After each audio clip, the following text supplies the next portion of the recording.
Hey, what's going on, everybody? It's Kevin Lau here for a nice little whiteboard fireside chat. Today, I'm going to be talking a little bit about Roth versus traditional 401k contributions. Okay, so this is for all of you who are sort of in that later stage of accumulation, wealth accumulation. You're on that kind of that seventh inning stretch of preparing for retirement. Maybe you're around 50, 55, 60 years old. Maybe you've got another 5 or 10 years of working, and you're just wondering, hey, I'm able to really max fund all these qualified plans. And we just did a video on, for those of you that are over 50, how to catch up for retirement. So make sure to check that out in one of our fireside chats. It was actually our first fireside chat, which, by the way, I'm not by a fire, so I realize I need to, I need to figure out a way to sit by my fireplace at home. I'm at my office right now, and so that's probably coming down the pipeline at some point in time. But wanted to drop this on the whiteboard today, give you a little bit of some insight around how we approach this and ultimately what to watch out for, not only as you prepare for retirement, but in that beginning phase of retirement. So why don't we jump into the whiteboard here? All right, so traditional 401k versus Roth 401k. And this applies to any qualified plan. We're talking about 403b, TSP, even a traditional IRA versus a Roth IRA. Okay. So let's first talk about the contribution limits for 2024. We've got a couple of different numbers put on the screen here. Number one, we have the traditional IRA and the Roth IRA max contribution. That number for 2024 is $7,000. Okay. If you're over the age of 50, there's an additional $1,000 catch up. Whoopsie-doo. And then over here, we've got the traditional 401k and 403b, and the max contribution there is 23,000 plus, if you're over the age of 50, an additional $7,500 per year. So if you add those two together, we've got 8,000 plus about 30,500. So you really can max fund $38,500 if you're over 50.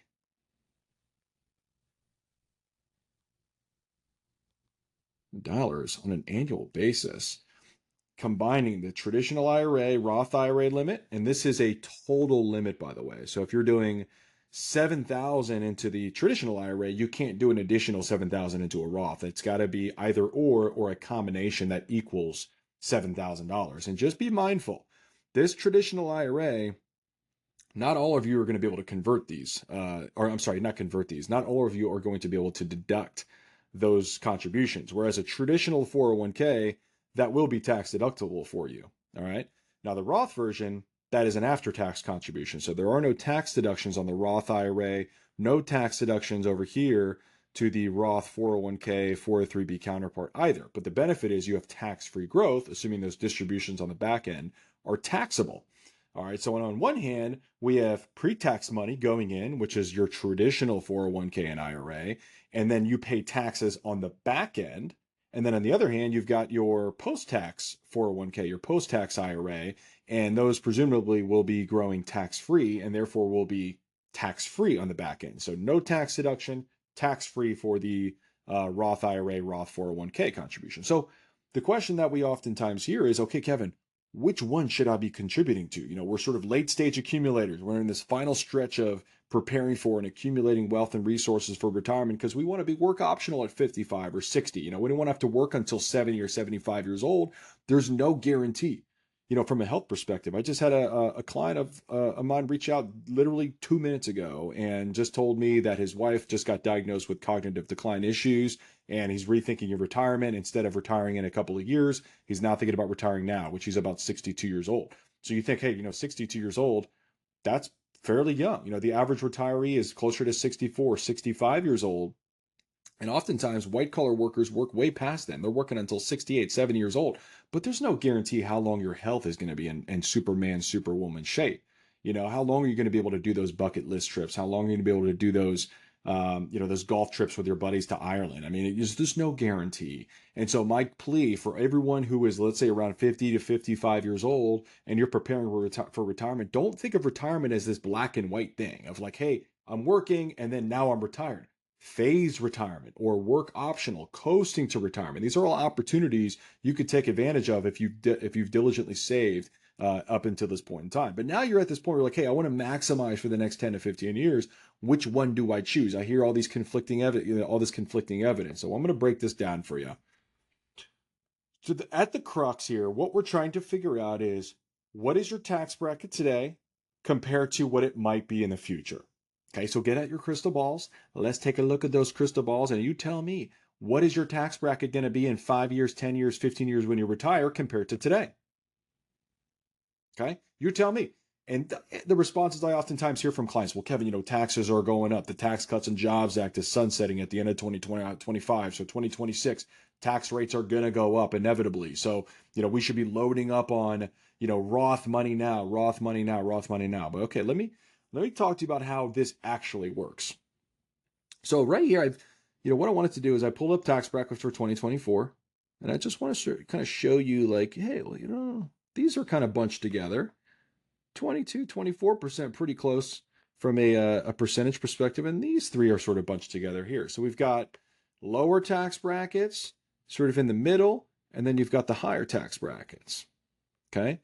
So let's say you're making some good change right now. You're over 50 years old. You're in your peak earning years. You're doing well. Let's say you're single and you're making $200,000 a year. Well, your top bracket, your marginal tax rate is going to be 32%. Okay. If you are married filing jointly, let's say you're making 200,000, or let's say you're making this a better example. You're making $250,000 a year, but you're married and your spouse does not work, does not have any earned income. You are going to be in this tax bracket, the 24% bracket. Okay. So that's where you are today. Now compare this to where it's going to be in the future. Well, let me ask you a question. If you're in your peak earning years today, and you're 55 years old, but then at 60, you're going to fully retire and you're going to have zero active income, what's your taxable income going to be at age 60? Probably not very high. Maybe you have a pension. Okay, we'll give you that. Maybe your pension's giving you $20,000 per year. But that's it. Maybe you've got some dividends coming in on a brokerage account or interest income coming in on a money market or CD or a taxable brokerage account. Okay, maybe those total up to be about $20,000. So maybe all in, you're making $40,000 of earned income on your tax return and you're married filing jointly. What's your tax bracket? Your top marginal rate, 12%. So which one's higher? 32% or 12%? Obviously, this is an extreme example, but this is a very common example. Let me flip to the slide here. Okay. So let's say that scenario plays out. Let's say you're at this 32% bracket. You're married filing jointly. You're making some good change. And then ultimately you're 55 years old. But then here at 60, you plan to retire. And your income drops down to $40,000 a year. Well, now instead of your tax bracket being 32%, your top marginal rate, now you're sitting at 12% at age 60. Right here. Okay, I don't know what that looks like, but it is what it is. 12% at age 60. That's a significant difference. So my question is to you, does it make sense for you to pay taxes at your current rate in order to have tax-free growth in the future, or does it make sense for you to actually take that tax deduction at this 32% bracket and then take that money out when you're down here in this 12% bracket? And maybe you stay there for quite a while, or maybe you're taking some distributions out of that traditional IRA or 401k. Maybe it even bumps you up to this 22% bracket, or maybe it's the 24% bracket. You're still significantly below that 32% bracket. And that might continue for quite a while until you hit this age here. Okay, this age here is age 75. This is the magic age right now. For those of you that are around 55 years old, is which the years you're going to be required to take distributions out of those tax deferred accounts, traditional IRAs, traditional 401ks, traditional 403bs. And oftentimes I see this creating a little bit of a tax trap because if you've been deferring that income for quite a while and didn't do anything about it in these years here, all of a sudden this could really spike you up from a tax bracket perspective. Maybe you pushes you from the 12 up to the 22%, 24% bracket, or up to even worse, the 32% bracket. Okay. And then, once those RMDs start, they don't stop. I mean, that's going to continue on. So it's very likely you might stay here for quite a while. And then also what comes up in these tax brackets are IRMA charges, income related monthly adjustment amount, everyone's favorite hurricane in retirement. Now, IRMA is essentially the surcharge you pay on Medicare premiums once you earn over certain income thresholds. And so, for a married couple that's over 65, both on Medicare, and you're in the top IRMA bracket, you could add another $16,000 a year on Medicare premiums alone for Part B and D. So just keep in mind, it's not just the tax brackets we're looking at, is other tax implications like IRMA or taxation on Social Security. Okay. These are all factors when it comes to sound tax planning for retirement income that you got to keep in mind. Here's an actual client example I just pulled up. So I went into our little dashboard in our financial planning portal. And as you can see right now, this client is in the 24% bracket currently. Okay. And what you'll see, that might dip down a little bit. Basically, we're assuming a slight reduction in his bonus income for next year. But then over here, you can see it jumps up a little bit. Okay. And that's the 28% bracket. So why is that? Well, the Tax Cuts and Jobs Act, the assumption there is that sunsets after 2025 expiration. And at that point, it's going to revert back to the old bracket, which is 28%, assuming that does not get extended. And that's a big assumption there. If Trump gets elected, very likely that the Tax Cuts and Jobs Act is continued on. But if not, maybe there are some changes legislatively from a tax perspective. Okay. But if we assume that tax rates are jumping up, this particular client is going to be in the 24% now and then might jump up to 28% in a couple of years. But look what happens. Look what happens right here. Boom. So what is this period of time? Well, the assumption is at age 60, they are going to fully retire. He will fully retire. He works for Microsoft, doing really, really well, and wants to create work optional, wants to move to the sunshine state of Florida. So, going from the West Coast to the East Coast, and, particularly a no state income tax state, very desirable. Okay. And so ultimately, what we're going to see is a significant drop in his federal income tax bracket, let alone state income taxes. Okay. So here's what we're going to do for this particular client is we are going to be max funding pre-tax contributions over the next couple of years. And he has been for the last few years as well. But we're going to max fund these pre-tax contributions. So he can get a tax deduction for 100% and reduce his income dollar for dollar to push down his tax brackets just a little bit.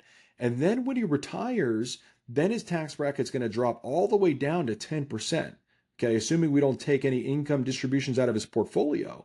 And then what we're going to do is we're going to slowly fill these little buckets up, some of these bottom brackets up to take advantage of these lower brackets. This is what's called a Roth conversion. Okay. You may be familiar with this concept, but a Roth conversion involves essentially a transfer from a traditional or pre-tax 401k or IRA to the Roth component. So in exchange, you pay the taxes in that year in order to have tax-free growth. So why not pay those taxes on that income at these lower tax brackets here versus up here? That is the message. And so really what I want you to think about is, what might my tax bracket be in the future relative to today? And is there a period of time early in retirement before I turn required minimum distribution age and I have to start taking those distributions out of my traditional IRAs and traditional 401k plans? Are there opportunities for Roth conversions? Should you take advantage of those in those early years of retirement to sort of counterbalance the fact that you're going to be loading up on pre-tax 401ks or pre-tax IRAs at this stage in the game, at your late stage accumulation folks who are in their peak earning years? So that's really the question and the conversation that needs to be had. And, obviously legislative changes are always a risk, that maybe tax brackets maybe they go down, maybe they go up. Who really knows? I mean, no one has a crystal ball with that, but I guarantee tax brackets are going to change over time. So best practice, if you want to kind of, split the hair or split the difference, maybe do a little bit of pre-tax. Maybe it's a little bit post-tax. That way you're building up a nice balance between tax deferred money and tax-free money. And that works 9 times out of 10. But if you really want to dial it in, if you really want to optimize and make sure that you're paying the IRS as least money, as little as possible, I'd highly recommend you go through this exercise and figuring out what might your lifetime tax brackets look throughout a 30-year period of time based on all the information and assumptions we have today. And that will drive your decision making on whether you should do a pre-tax 401k or a Roth 401k at this stage in the game. That's it, everybody. This is Kevin Lau signing off for the Whiteboard Fireside Chat. Hope you liked it. Make sure to subscribe to the YouTube channel. We're going to be doing a lot of these going forward. So my goal is 2 a week. Hold me to that. Hold me accountable, Roberto. 2 a week, and we're gonna just add a ton of value. And if you have content ideas or if you have topics you want me to break down on the whiteboard, just comment on this video. Yeah, I read the comments. I get an email, so just comment on the video. Say, hey, Kevin, would love you to break down X. I've got a couple ideas that are on the docket right now around life insurance, term insurance versus permanent insurance, and then all the different types of permanent insurance out there. These folks that are selling index universal life like it's the Swiss Army knife of financial services, or whole life insurance. Is it a fit for you? Or universal life insurance.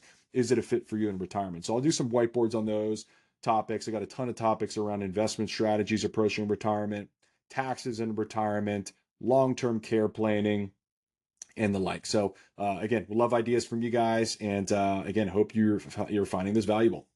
Until next time, this is Kevin Lau signing off.